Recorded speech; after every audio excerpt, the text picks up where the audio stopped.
Dead ఎండ్కి reach అవ్వడం, ఇంకా వేరే ప్రోగ్రెస్ లేదు, ఇక్కడికి ఆగిపోయింది, సమాప్తం అయిపోయింది అనుకోవడం స్వతహాగా జరుగుతూ ఉంటుంది. మన లైఫ్లో ఏదైనా పని ఆగిపోయినప్పుడు, మరి ఒక రాక్ని హిట్ అయినప్పుడు, రాక్ సాలిడ్గా ఆ స్టేటస్ని మనం ఏమీ మార్చలేం, ఆ పరిస్థితుల్ని మనం ఏమీ మార్చలేకపోయినప్పుడు అప్పుడు అనుకునేది అంతా అయిపోయింది అని. అటువంటి సిచ్యువేషన్స్ వచ్చినప్పుడు మనం ఏ విధంగా ప్రవర్తిస్తాం? చాలా డిప్రెస్ అయిపోతుంటాం. కానీ ఈ ఒక్కటి చూడండి, ఒక ఎండిపోయిన మొక్క ఒకటి ఉన్నదనుకోండి, ఆ ఎండిపోయిన మొక్కని అలా వదిలేయకుండా దాన్ని తీసుకెళ్ళి వేరే ప్లేస్లో నాటి మంచి మట్టి పోసి, మంచి ఎరువు పోసి, దానికి కావాల్సింది అర్థం చేసుకొని దానికి ఏం తక్కువైందో అది ఇచ్చినప్పుడు దాంట్లో జీవం అనేది మళ్ళా వస్తుంది. చనిపోయిన దాంట్లోంచి కూడా జీవం పుట్టుకొస్తుంది. అలాంటిదే రిజరెక్షన్, పునరుద్ధానం. సో ఇక్కడ దేవుడు బైబిల్లో ఒక మాట చెప్తున్నాడు, అది జాన్ 11:25 నుంచి, పునరుద్ధానమును జీవమును నేనే, నా యందు విశ్వసించు వారు చనిపోయినను బ్రతుకుదురు అని. అంటే ఫిజికల్గా చనిపోయినప్పుడు కాదు. ఇక్కడ ఈ మొక్క గురించి ఆలోచిద్దాం.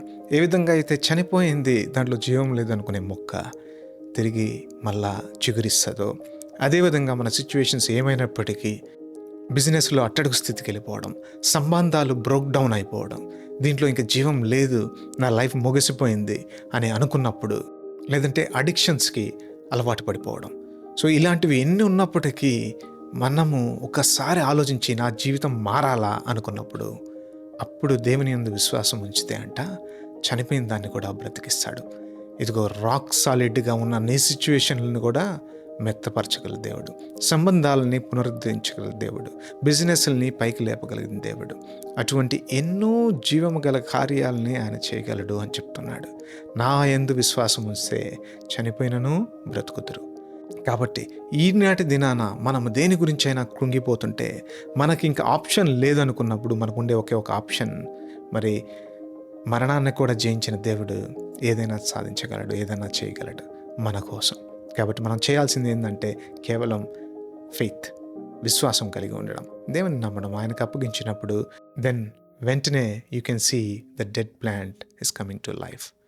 అటువంటి మంచి కొత్త జీవితాన్ని బౌన్స్ బ్యాక్ అయ్యే స్థితిలో మనల్ని పెట్టుకల సమర్థుడు ఈ దేవుడు. కాబట్టి విశ్వసిద్దాం. ఈ పునరుద్ధాన దినాన దేవుని తలుచుకుందాం. ఆయన చేయలేనిది, అసాధ్యమైనది ఏదీ లేదు. చనిపోయినను తిరిగి లేపగల దేవుడు. దేవుడు మనల్ని దీవించి ఆశీర్వదించును గాక.